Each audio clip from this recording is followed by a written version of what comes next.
Okay, well, I can see that folks are still rolling in, but I want to get us started because there's so much great content we have to get to. So first of all, I want to welcome everyone to this event talking about the legacy of Ruth Bader Ginsburg. The first thing I want to do is take a moment for us to breathe and reflect on her life and her legacy. I don't know about you, but for me, I kind of went hyperspeed into what the consequences were of losing her. And I just want us to all take a second to really reflect on a beautiful life that was lived and a beautiful life that was lost.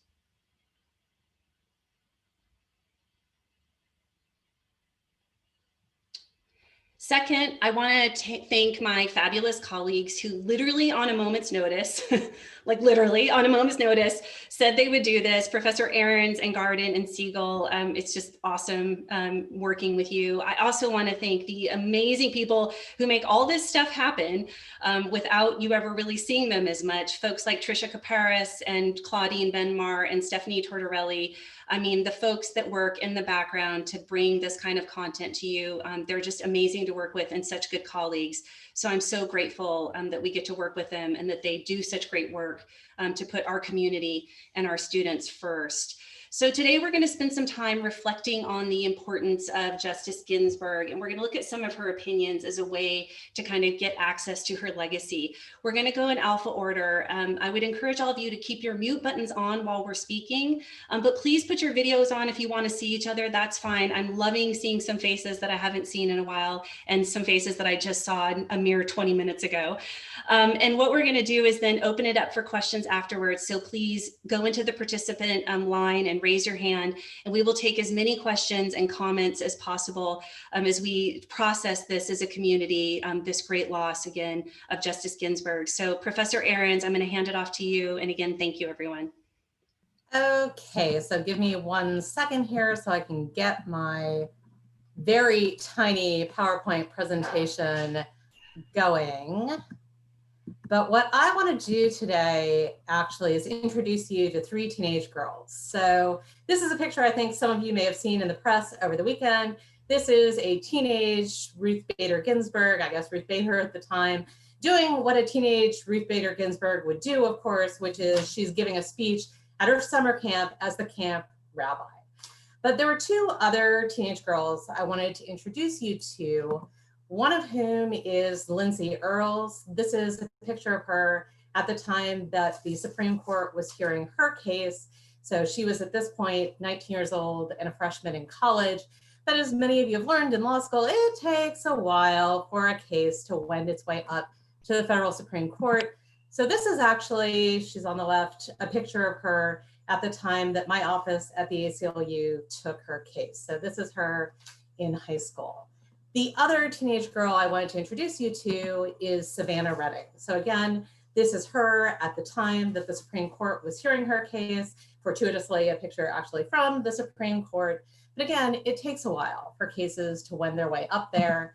And this is, and I apologize, these are screen grabs off of the internet that I got quickly. This is a picture of her actually at the time of the events that she's challenging in her lawsuit.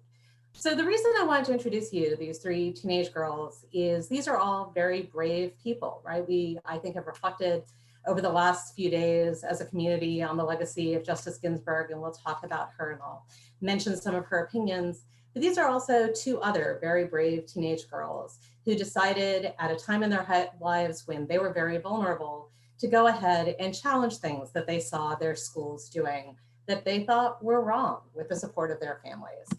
So the first of these cases that I wanted to talk to you about briefly and talk about Justice Ginsburg's role here is the Board of Education versus Earls case.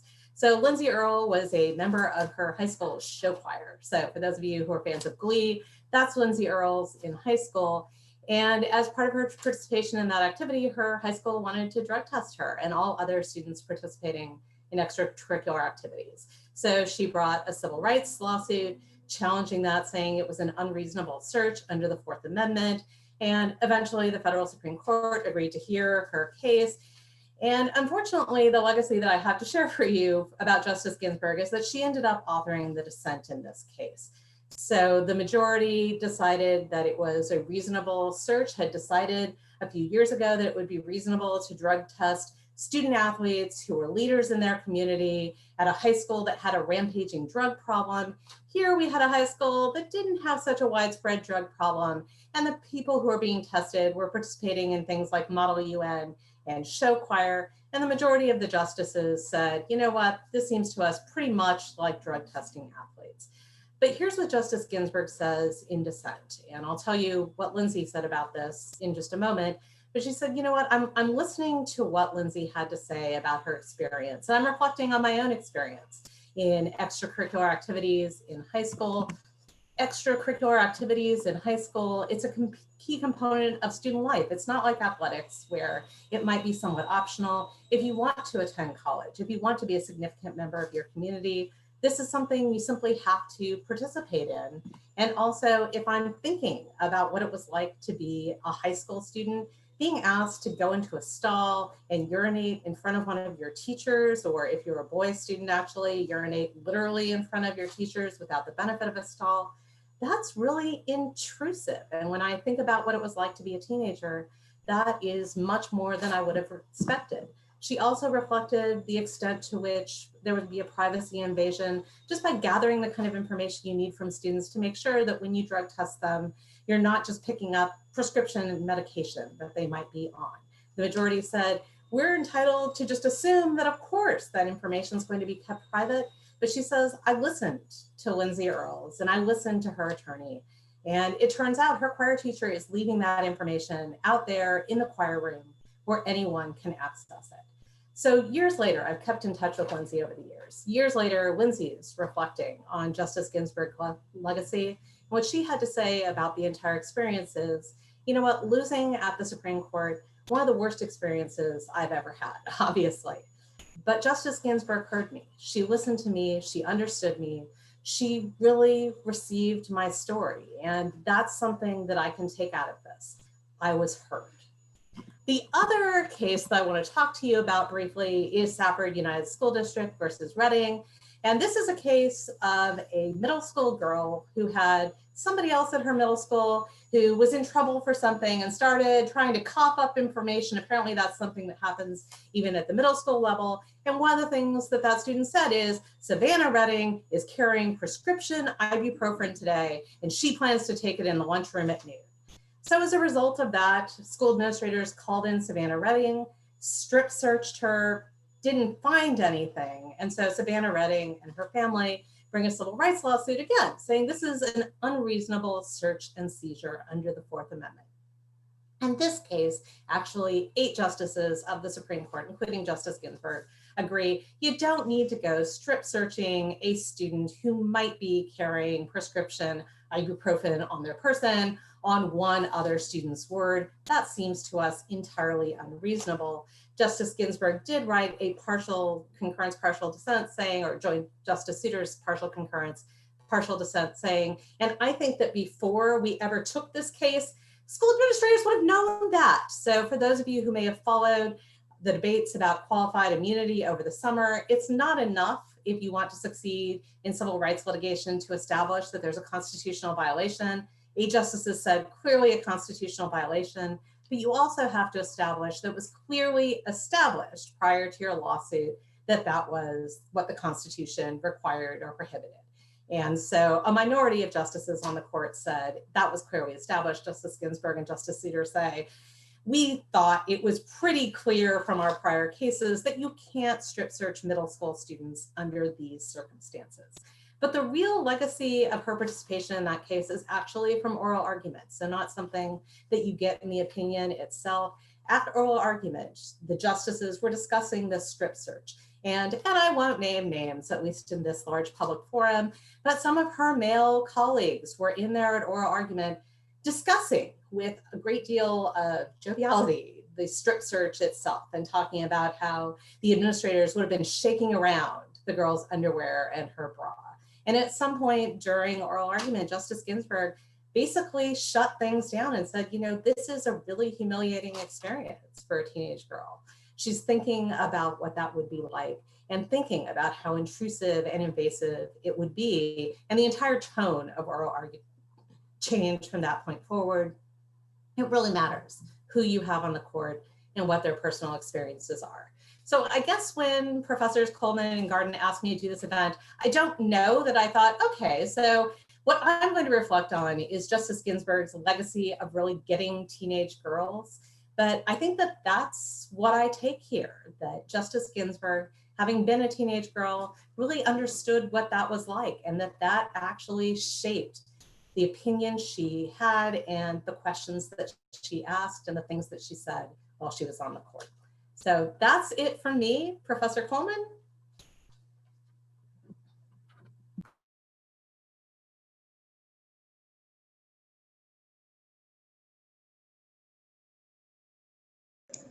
Sorry, I'm going to do that thing that everybody does at the beginning of Zooms where I talk and I'm muted.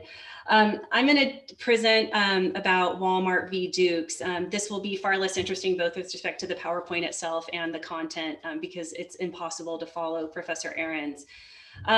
This case is about a class action. And so I'm actually going to pick up on some of Professor Ahrens' themes. Walmart v. Dukes is a class action where 1.5 million plaintiffs, female plaintiffs, allege that Walmart had discriminated against them in violation of Title VII. And the argument being that they had been retaliated against, they had been docked promotions, they had been blatantly discriminated against. The class action isn't certified. And this is a great opinion, and great is a word in scare quotes, is a great opinion for a number of reasons. One of the main reasons is that it sets up a majority opinion by Justice Scalia and a dissenting opinion by Ruth Bader Ginsburg. Now, the niceties of the opinion, the federal rule part of it, the part that I find interesting, and I know that Justice Ginsburg found interesting too, are worth noting. Scalia ends up deciding that this can't be certified as what we call a B2 class action because the plaintiffs in this case did not show commonality. By the time it gets to Ginsburg, she points out to him in the dissent that indeed there is commonality, but what he has done is read a predominance requirement into 23B2. Now, I say all of this knowing that I'm losing viewers very quickly because it's fairly boring, but I want to be clear that you don't square off against Justice Ginsburg over the federal rules of civil procedure and expect to win. Many of us think she carried the day, even if she didn't get the votes. This was a person who, my students know, knew her rules of civil procedure and really was kind of the queen of civil procedure in my mind and many others. The reason I really want to focus on this case, though, is really, again, picking up on Professor Ahrens' themes. And that's, for me, the importance of diversity of voices in decision-making bodies. And one of the most important decision-making bodies we have is, of course, the Supreme Court of the United States. So one of the things I want to focus on is the rhetoric between Justice Ginsburg and Justice Scalia. So if we look at Walmart v. Dukes, he ends up deciding that he doesn't think the plaintiffs showed that there was one common kind of discrimination. He says that there were all kinds of reasons that these women might have been treated certain ways or not promoted that have nothing to do with their gender and nothing to do with discrimination itself. And so he talks about this particular quote, which I think is very powerful. He says, in fact, most managers will choose sex-neutral, performance-based criteria for hiring and promotion, especially when the company forbids sex discrimination. Every time I read this, I feel a little bit more angry about it, right? It is this idea that there is kind of no such thing as structural sexism or racism, and that if a company puts into its handbook that you should not discriminate, then certainly everyone is going to follow that. It's a complete misunderstanding of the way discrimination works. Now, Justice Ginsburg wasn't going to let this pass. So what she does is she comes back with facts. She points out that 70% of the people who were hourly workers at Walmart were women, yet only 33% of the women in the company were managers. She points out that promotions were done by subjective decision-making, which allowed for bias to come in, and that most of those decision makers were men.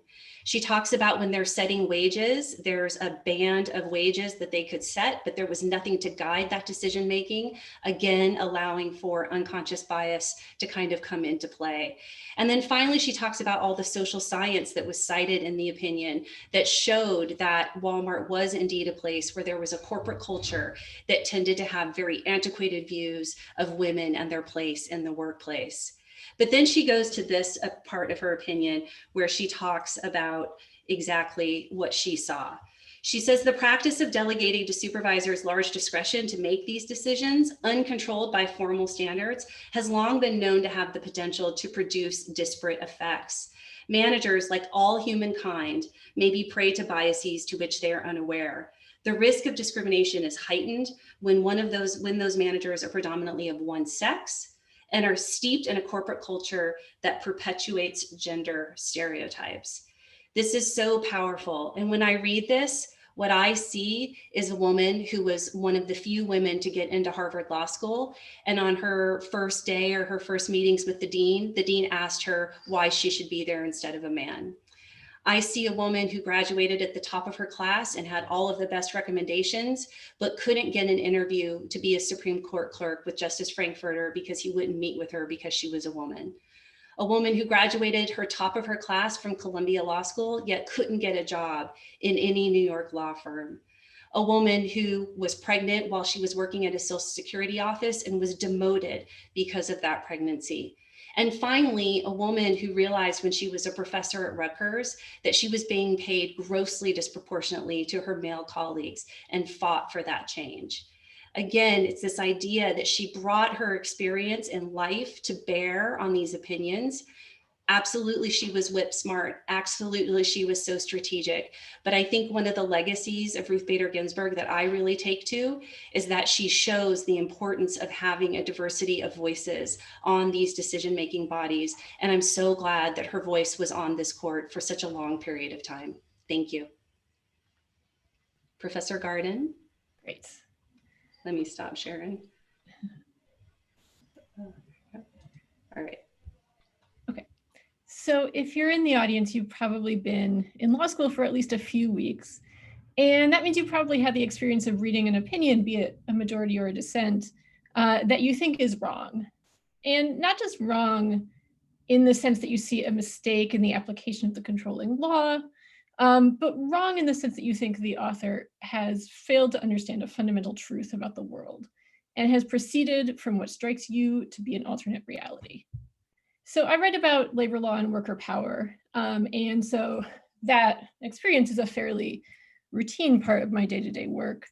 Judges often don't have any experience as low-wage workers, and maybe they don't even really know other people who do. So they might think that it's reasonable to assume, for example, that workers routinely negotiate the conditions of their employment, rather than being confronted with what is essentially a take it or leave it choice.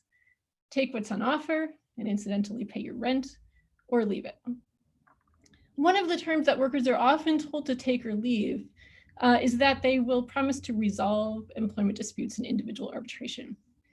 That is, instead of going to court, they'll take their employment law problems to a private arbitrator, and also they'll do it individually rather than as part of a class action or otherwise joined together with other employee plaintiffs.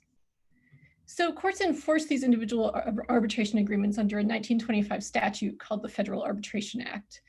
And for the last couple of decades, the conservative majority on the court has written a series of opinions holding that employers can enforce these individual arbitration agreements against their employees. The opinions often talk about how arbitration is speedier and less expensive than class action litigation. It's more efficient for everyone, and who could be against efficiency, right? And after all, they add, the workers have agreed to arbitrate. One of these cases was called Epic Systems v. Lewis, and it involved a clash between two federal statutes, the Federal Arbitration Act and the National Labor Relations Act. And the National Labor Relations Act, the NLRA, protects workers' rights to take collective action to improve their working conditions. The NLRA also generally lets workers decide what form their collective action will take. And one form it might take is collective or class litigation over working conditions. So the position that the federal agency that enforces labor law, that's the NLRB, had taken was that employers had to give workers who were covered by the NLRA the option of bringing their claims collectively, either in arbitration or in litigation. The circuit court split over whether that was the right way to reconcile the two federal statutes, and the case went to the Supreme Court. Justice Gorsuch wrote the majority opinion, and here are his first two sentences. Should employees and employers be allowed to agree that any disputes between them will be resolved through one-on-one arbitration? Or should employees always be permitted to bring their claims in class or collective actions, no matter what they agreed with their employers? Hearing those two sentences, those rhetorical questions, I'm guessing you can tell what the court majority decided, that individual arbitration clauses don't violate the NLRA. I want to focus on Justice Gorsuch's word, agree. That word makes it sound like there might have been some discussion between the employer and the employee. Instead, what happened in Lewis was that the employer emailed all of its existing employees and said, here's an arbitration agreement. If you keep showing up to work, you'll be deemed to have accepted it. End of story. Justice Ginsburg wrote the dissent for the more liberal wing of the court. Here's how she started her opinion. The employees in these cases complain that their employers have underpaid them in violation of the wage and hour prescriptions of the Fair Labor Standards Act. Individually, their claims are small, scarcely of a size warranting the expense of seeking redress alone. But by joining together with others similarly circumstanced, employees can give effective redress for wage underpayment commonly experienced. To block such concerted action, their employers require them to sign, as a condition of employment, arbitration agreements spanning collective judicial and arbitral proceedings of any kind. So that's reality. Individual arbitration, Justice Ginsburg saw, isn't mainly about efficient resolution of claims or allowing individual workers to reap the benefits of their bargains. It's about preventing workers from bringing their claims anywhere. In fact, one study found that hundreds of thousands of claims a year that would otherwise be brought in aggregated litigation, many of them wage theft claims, are not brought anywhere. RBG fans sometimes say that you can't spell truth without Ruth. Every justice is human, and every human has their blind spots. But Justice Ginsburg saw clearly what individual arbitration and other procedural mechanisms mean for low-wage workers. And I, for one, am going to miss that forceful clarity on the court. All right, Professor Siegel. Thank you, Professor Garden, Professor Coleman, Professor Ahrens. Want to add a little perspective of my own here. I hope it does not insult Ruth Bader Ginsburg's 27 years on the court when I'm going to suggest that the best work she did at the Supreme Court happened 2 decades before she herself joined the court as a justice. I want to talk about Ruth Bader Ginsburg, the extraordinary advocate before the Supreme Court. When I was born in 1971, the Equal Protection Clause really did very little work. Back in the early 20th century, Justice Oliver Wendell Holmes had said that it's the last refuge of constitutional argument. And in the intervening years, the only thing that had changed is the Equal Protection Clause had become something of a force for fighting direct facial discrimination on the basis of race. Beyond that, you got very little out of the Equal Protection Clause. In 1971, Ruth Bader Ginsburg was a law professor who was offered the opportunity to comment on and assist with an American Civil Liberties Union brief in a case called Reed versus Reed. She got that opportunity somewhat amusingly because Leonard, forget his first name, Wolf, the director of the ACLU at the time, was an old friend of hers from that summer camp that Professor Ahrens showed the picture from. And she made the most of that opportunity like every other opportunity in her life. When she got the brief in Reed versus Reed, she quickly adopted a strategy for the ACLU that proved extraordinarily effective. Professor Ginsburg, following in the lead of Pauline Murray and Dorothy Kenyon, 2 extraordinary advocates in the generation before her, tried to mold the argument that gender should trigger extra protection under the Equal Protection Clause, tried to mold it on the basis of an analogy to race. What it was different about her argument was that for a decade, things had been the pushback against that argument had been focused on the fact that that there were just too many things in American life that referred to gender, too many laws, thousands and thousands of laws that based on gender distinctions, and that to overrule one was going to be to overrule all of them. What Justice Ginsburg did in that brief is she embraced that fact. And she built an extraordinary set of arguments with dozens of pages of appendices showing just how second-class women were when it came to basic classifications in American law. So she made the sheer weight of what was against her work in favor of her, really demonstrating that this was a system of patriarchal oppression that systematically did limit the ability of women to be equal civic citizens. Reed versus Reed was a relatively simple case. It involved a statute in Idaho that said if someone died intestate and you were appointing the person to administer their will, administer their estate, that it was the nearest relative, but if there was a tie, two parents, two cousins, two siblings, the tie went to the man. And Justice Ginsburg's advocacy and the advocacy of others, the Supreme Court struck down the statute in Reed versus Reed. They struck it down under rational basis review, which became an important factor in the equality struggle of many others later. They did not suggest that there was any sort of heightened scrutiny. So Justice Ginsburg, now in charge of the new ACLU Women's Rights Project, took another series of cases to the Supreme Court.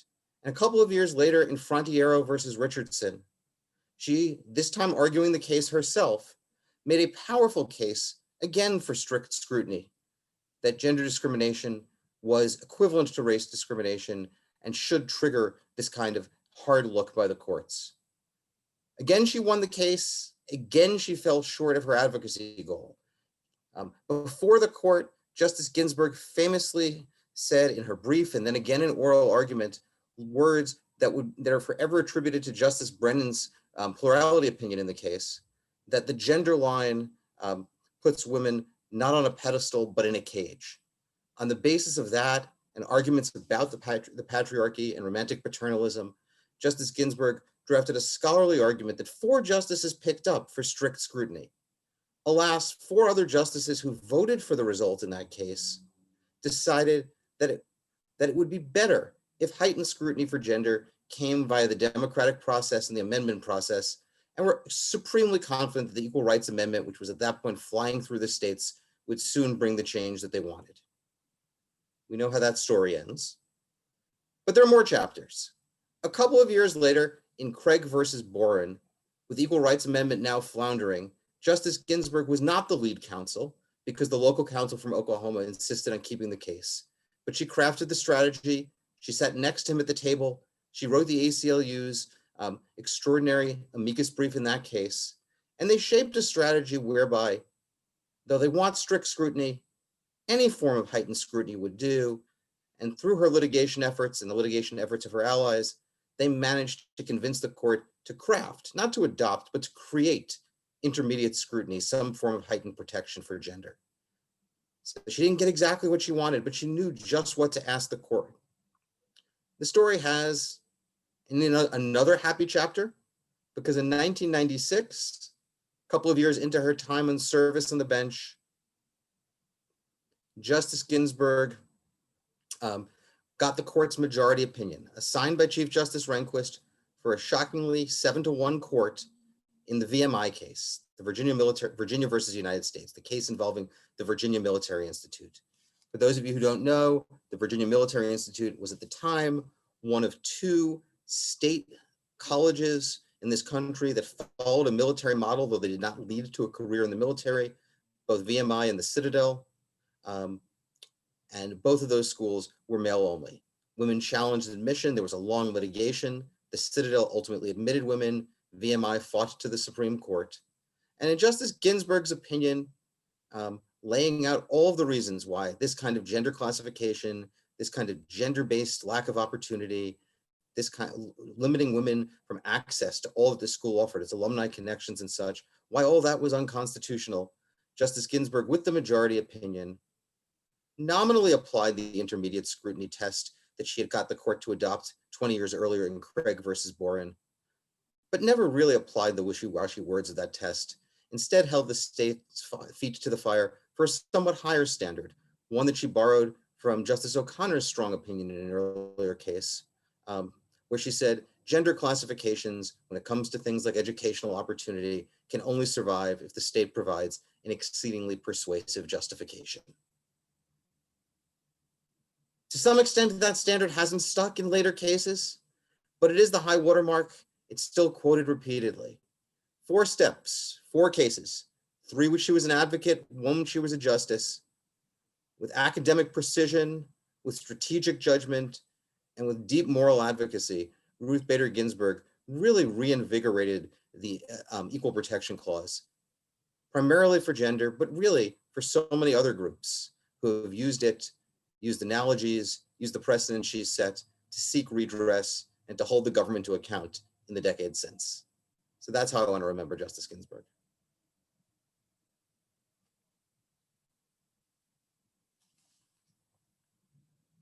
All right, so I think the plan is to open it up for questions and community. Please feel free to raise your hand in the participant part and we will call on you. Questions, of course, are fine, but if you just want to share anything that you're thinking or that is running through your mind at this point, we'd love to hear that too. Don't be shy.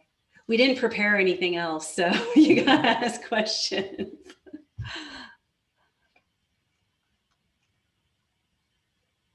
Uh-oh. I don't know if I'm just not seeing them because I'm not a host, but Charlotte or Professor Garden, no questions at all? Okay, well, I guess we can ask questions of each other until we get some folks to come in. Oh, wait, first we've got Julia and then I have a question. Yeah, go ahead, Julia. Hi, I thank you all. That was really lovely. I guess I know that I was resonating with what Professor Coleman was saying at the beginning of jumping very quickly into the consequences or the aftermath and not focusing on the presence and the impact. And I was just curious if you had any suggestions as to how to keep impact in front of mind as we begin to digest now the consequence.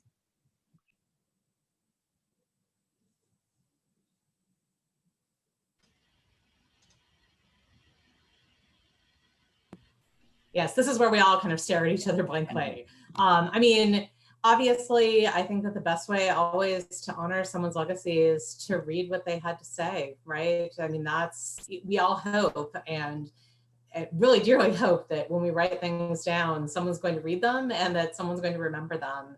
And so it's a really good time. We've given you some cases that you could go take a look at. But it's a really good time for us to be reading everything from court opinions to interviews. Professor Siegel actually had texted me yesterday an Alan Alda interview with Justice Ginsburg of all things. But to really just kind of immerse yourself in that right now, particularly while we have the time to do it before we have to worry about anything else. Yeah. I think one of my favorite books is Sisters-in-Law. It's about both Ruth Bader Ginsburg and Justice O'Connor and kind of the way that their patterns were similar and dissimilar. And I learned so much about her when I read that book that I didn't know. I mean, I felt like I knew so much about her as an icon, but also just as a jurist, reading her opinions. But I learned so much about her life that was really informative. And I think juxtaposing that with another different kind of woman on the court, but how much they had in common was also really interesting. I mean, Sandra Day O'Connor also could not get a job at a law firm when she graduated, top of her class at Stanford. So they had these very similar beginnings, and yet they were kind of ideologically on opposite sides on things sometimes. So I think that's really fascinating. It reminds us that we can't essentialize women or people on the basis of things like their gender and race. So I thought that was really illuminating. So if no one's going to jump into the queue, I do have a question. I think, and please cut me off because I'd rather hear from all of you than me. But one of the questions I have for the panel is, you know, one of the things that I think Professor Siegel was getting at was kind of the incrementalism of her work and how she made these kind of steps, these steady steps.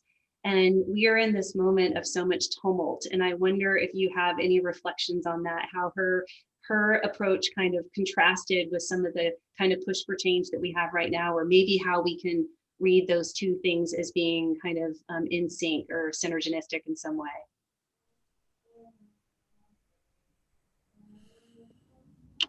I mean, Justice Ginsburg was an extraordinary advocate for real, profound change, but she was also a lawyer's lawyer, as you emphasized when you spoke about the federal rules, and others have emphasized in other ways.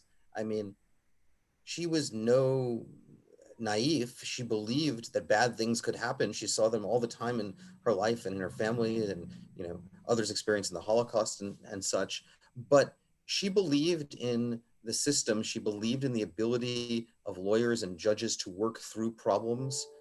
She believed in outworking problems. I mean, you know, no one worked harder than she did.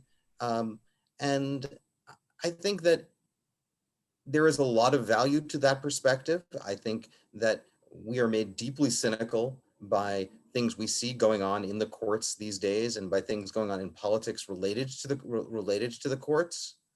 And you know, it may be that the dynamics and the conditions now are such that all you're doing in the courts is playing defense. But at the very least, we have to be good at playing defense. We have to understand how to use the rules. We need to trust in the power of reason in the courts to some degree. And we have to have a frank conversation with all the crits out there, and particularly the younger generation who is deeply skeptical about the courts. But her generation of liberals believed in expertise, believed in courts, believed in the ability to outthink the opposition. And we shouldn't throw that all away immediately without a conversation, because she and others like her achieved so much doing that. I mean, I also think about the, you know, her last few years on the court, where she often found herself in dissent, you know, often on the kind of familiar 5-4 divide. And I think there have been kind of a couple of approaches that, you know, the 4 more liberal justices developed. And one approach is the, you know, sort of forceful dissent, a lot of moral clarity. And the other approach is maybe, you know, concur or even agree with the 5 more conservative justices, but use the fact of your being willing to concur or agree to move the decision so that it is less far-reaching, maybe less harmful. And I think in recent years, it's often been Justices Sotomayor and Ginsburg taking the sort of forceful dissent approach, and Justices Breyer and Kagan taking more of what I think a lot of people at least see as likely the kind of strategic concurrence approach. And I think that's sort of interesting to think about too, right, as the justices have been on the court and their own approach to, you know, dealing with these cases in a situation where they're likely to be on the losing side has kind of evolved.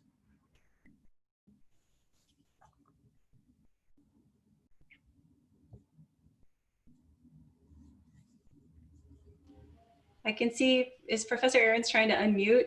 Oh no, Professor Ahrens is on mute. That's no fun. Okay, well, we have some people in the there you are. Sorry. I just wanted to say one thing. I apologize for the delay. But one of the things that I think about when I think about Justice Ginsburg also is she kind of, in those dissents, often what she's doing, and there's a quote going around that I wish I could remember off the top of my head because I've seen it like 10,000 times over the weekend, but you know, lead or for change in a way that others will want to follow you, or some words to that effect. But honestly, a lot of those dissents, that's exactly what she's doing, right? She's saying, this is where I'd like to go. I'd like to invite you along. So again, a lot of us have spent a lot of the summer talking about qualified immunity, and a dissent that Justice Ginsburg wrote in a case maybe 2 years ago, she said, you know, I've been thinking about this qualified immunity thing. And, you know, maybe it's time, advocates, for us to think about whether or not this is something we want to start incrementally changing. That kind of use of the dissent and her position to invite us all to reconsider and to try to bring us along, that I think is really interesting. And again, it's a very institutionalist perspective, right? It isn't a burn it all down kind of dissent. It's a let's start thinking about where we might want to go. Thank you. And Manny, what question do you have? Please share. My question is, did any of you guys meet Justice Ginsburg? And if you did, or if you were like litigating, how was she? Was she like, was she articulate in the way that she spoke when she was at the bench?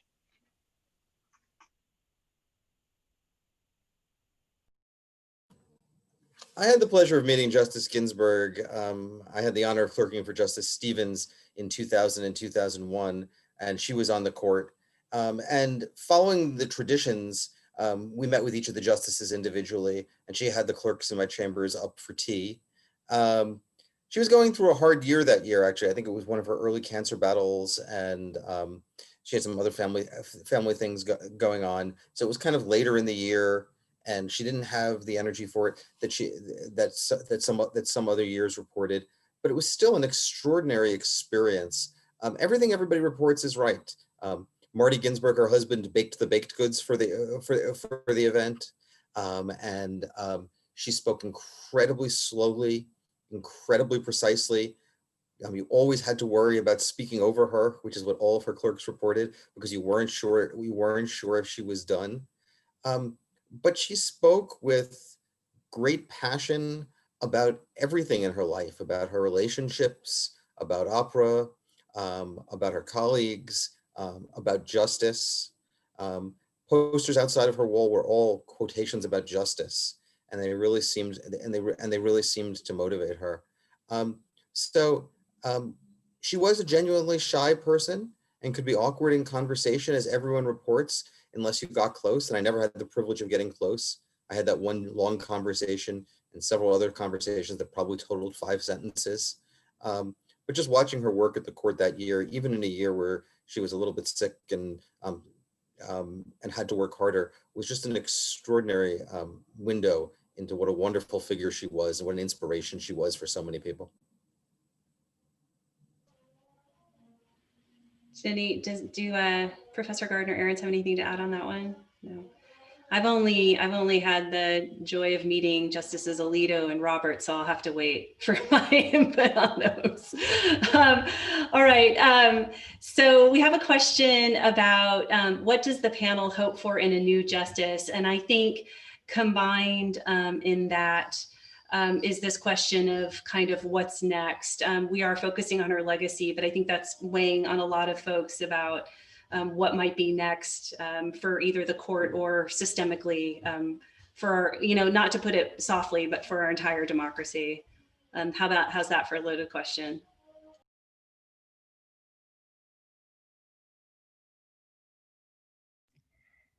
Well, I mean, I think we're all in the, sort of leaving ourselves muted, waiting to see if somebody else is going to pick this one up.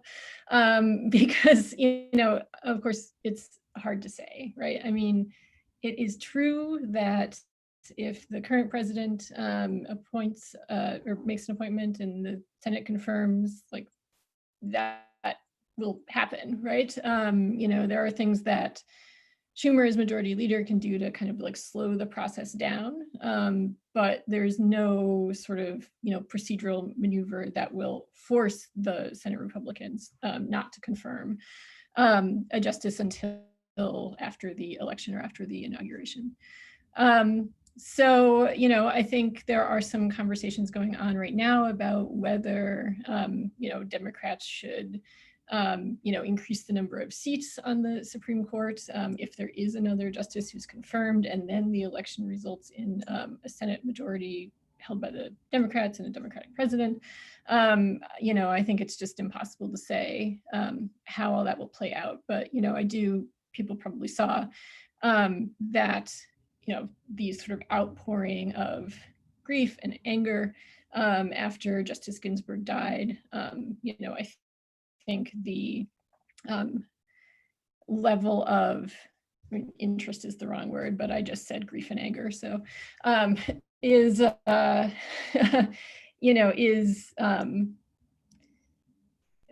remarkable, and that I think we're going to be having this conversation for not just for the next couple of months, but for the next several years, as we kind of wait and see whether we end up with a court that falls increasingly out of sync with where Americans are on the whole on policy issues.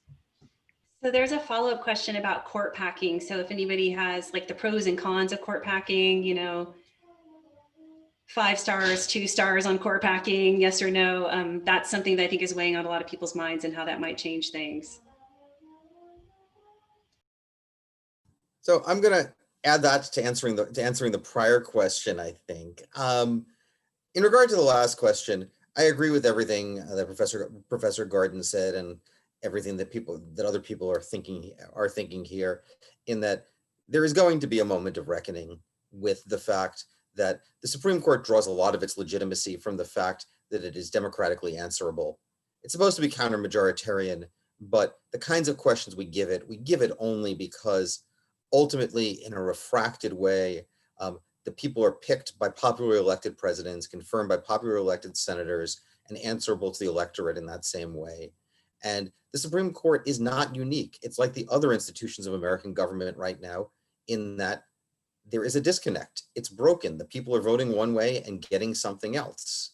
And there's a moment of reckoning coming. I don't know exactly what it's going to be. I don't know how successful it's going to be, but the Supreme Court's not going to be a separate conversation. It's going to be part of that general conversation. And that conversation may take shape may start immediately in January if the presidency and the Senate change hands, but the Supreme Court Justice Ginsburg's replacement has been seated already. So there are a lot of things on the table, and there are pros and cons, and these are really momentous decisions for the future of the Republic. They're about our basic constitutional order and whether we have to change it. You call it court packing, and you can call it court packing. That's what we've called it since the New Deal era. But adjusting the number of seats on the court in order to dilute a particular ideology or give a president nominations or change the dynamics of the court is something that was done a lot in the 19th century. It's been considered taboo for some pretty good reasons since President Roosevelt failed at doing it in the 1930s.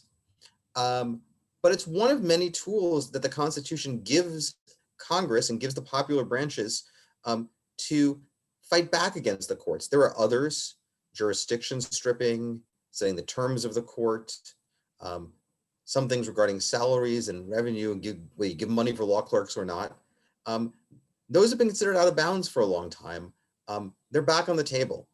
The pros and cons take too long here, but basically it really is balancing costs to the system, costs of stability, worries about the other side reciprocating against trying to rebalance democracy to some degree.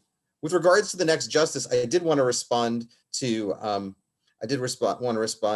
comment that Maris made in the chat, where she did note that one thing that's lacking on the court in terms of diversity now that Justice Ginsburg is gone is that the court has no mothers. I mean, at least one very small solace you might take, if you think that that's important, is that the leading candidate who betting money is on for Saturday's announcement is actually a mother to 7 children. So perhaps that perspective will remain on the court if these things go. But that is really small solace given all the change of Justice Ginsburg's vote will mean in so many areas of the law. Right. And I'll just say a couple of quick things. One of the questions, and we've had a bunch of questions now, and I don't want to contribute to any of the existential dread that I'm starting to pick up in the virtual room, but I think that a thing to just keep in mind is, and I think that probably you've had this telegraphed to you during your law school experience, courts in general, and the Supreme Court in particular, are little c conservative. And I don't mean conservative political philosophy. They're responsive. They're not generative. They generally lag where we are. So that's kind of a feature, not a bug in general. But there is, of course, that question of how far out of step can they get with what the public wants before things are going to break. And as Professor Siegel said, for better or for worse, that's not unique to the Supreme Court right now. It's Congress, it's state legislatures, it's how we choose representatives. All of it right now is becoming increasingly counter-majoritarian in ways that are placing stress. But if we're thinking about just sort of an individual justice, I went to government school. I literally went to public policy school. So I want to say, just before I say what I'm about to say, I'm very raw, government can do great things. But I think perhaps because of the areas that I think about and write in, what I hope, and Donald Trump has met Amy Coney Barrett before and apparently didn't like her, so I don't think that we can necessarily assume that that's who the nominee is going to be. I'm hoping for a nominee who's generally distrustful of government. That on the one hand, I think that all of the conservative justices who are on the court currently are very distrustful of the government in civil cases, and if the government wants to do things to kind of help people out, but they don't have, most of them right now, maybe Justice Gorsuch, but the rest of them don't really have the skepticism about when the government decides it wants to shoot you or take you into custody or deport you or all the other things that are pretty dramatic that the government can do. So I'm hoping we get someone, if we're going to get someone who's conservative, who's that kind of conservative, that just in general, we ought to be very skeptical about what the government does. From my personal perspective, that's kind of a best case scenario. Yeah, the only thing I want to add really quickly is going back to Justice Ginsburg and the answer about her incremental approach is that I think she understood her role in that moment as a justice or as an advocate in a larger picture of social change. And so I guess what I would say is this is going into a lot of what Professor Ahrens and Siegel have said, like the court's not the only place where things happen and that we can have some dread about what's happening there. There is a lot of power, but there are other places where we can have our influence. And I think we're seeing that right now with the social action with respect to the protests that are happening on the streets, but also carrying through the policy changes and through courts. All of that is necessary for us to make the kind of cultural change that I think many of us are seeking. Cameron, I wanted to make sure I call on you and then we can go back to the chat. My question is slightly divergent from this topic and the question from the chat is a bit more on topic. So you feel free to answer that question first. The question from the chat is the fear that the jurisprudence that Ginsburg had developed over time is going to be dismantled. Just thinking about how bad, I think the question is like, how bad can this be, right? How much can a conservative court, big C, little c, how badly can they take apart some of the protections that we think have been put in place through her legacy?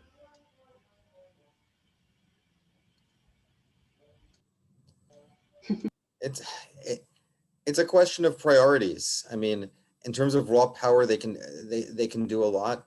When you try to uproot things that are entrenched, you spend court capital, political capital, to the extent that you care about the court's functionality.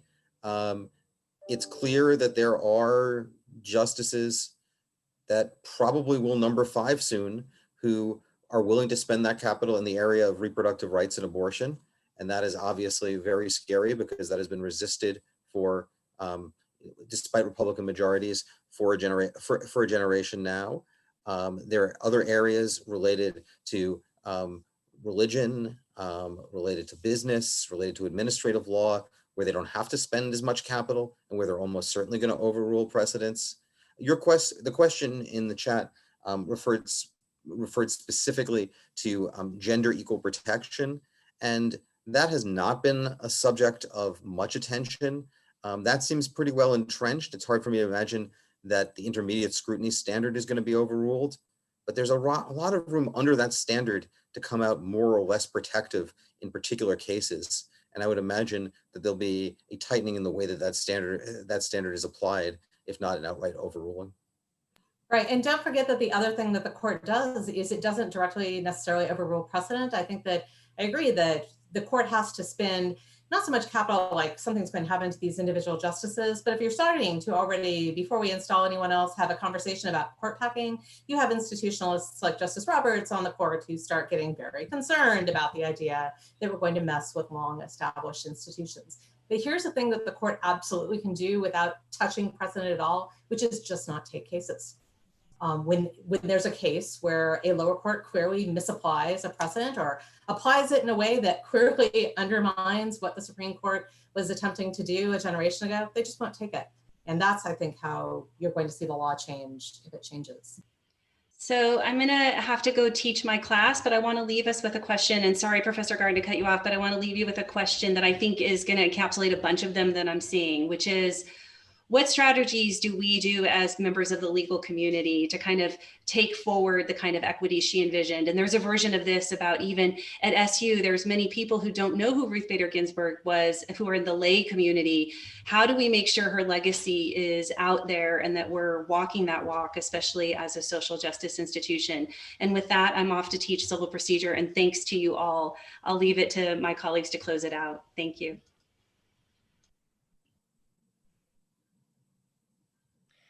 Well, I guess one set of strategic calls I think we're going to see relates to where fights take place. And I think you're going to see a lot more focus on like keeping important issues out of the courts and out of the federal courts. That can mean, especially in places like Washington, thinking about where you can take things to state courts, and in particular, what state constitutions have to offer. So I think that's going to be a sort of a growth area, and that we should all be thinking about what the Washington state constitution might have to offer by way of litigation strategies. Right, and some of us have also long advocated that a lot of things, particularly, again, I think about my area where pretty much all things courts do are bad. Legislatures do lots of great things, and kind of aiming towards making legislative change that, might at some point wend its way to the Supreme Court that takes, as I said, very few cases in the first place. There's always that risk, but making legislative changes in a particular jurisdiction, that often can be much more direct and helpful than waiting on those generally conservative courts for change.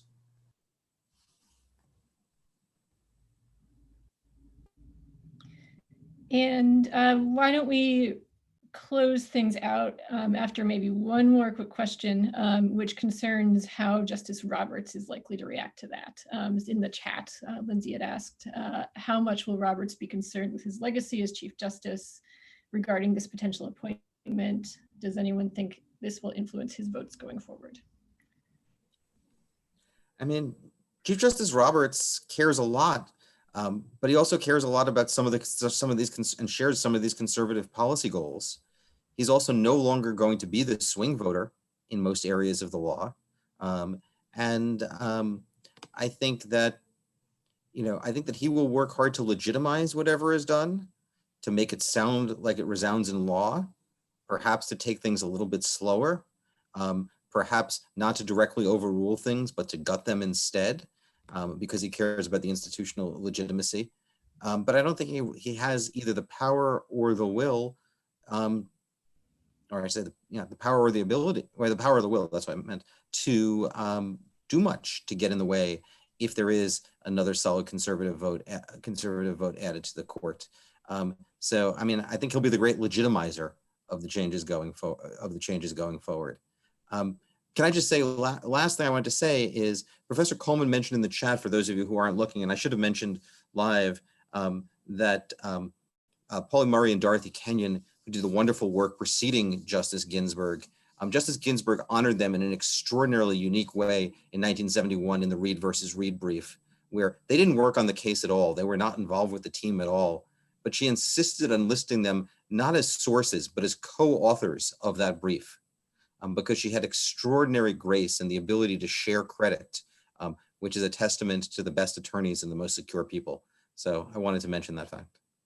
And actually, I've just realized that Cameron didn't get to ask his question. So this really will be the last question. Cameron, go ahead. So the question is, Justice Ginsburg throughout her lifetime endured a lot of hardship, a lot of trying times, and as we enter the legal profession, the legal world, are entering trying times ourselves.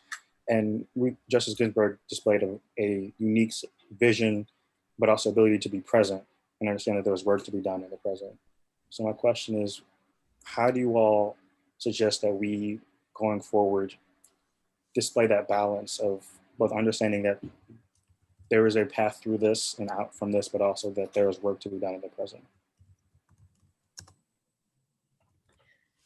Yeah, I mean, that's a great question. And it's one I wish I had a great answer to that I manifested in my own life. But like probably many of you, I feel like I spent most of this weekend doom scrolling. So, I think it's a question that we should all be keeping front of mind. And I think, a lot of us, especially faculty members, maybe a little bit less so when you're a student, have, ability to kind of shape what we're working on. And, once you're a 2L and a 3L, you'll have a lot of that control too, to kind of, to shape what classes you take and what externships you do. And, you know, I think it's just an important sort of part of planning, of making those decisions about where you'll spend your time. Involves thinking about where you want to try to make a difference, recognizing that we all have, you know, only so much energy that we can devote to being awake and doing work. And one of the things that also Justice Ginsburg is going to leave as her legacy is the relationship she had, right? I mean, I think that more than one of us has mentioned her relationship with her husband. Obviously, you've heard about some of the statements she made to her granddaughter in the press, her friendship with Justice Scalia when he was alive. I mean, maintaining those personal relationships really does help, I think, a great deal when everything's burning down around you.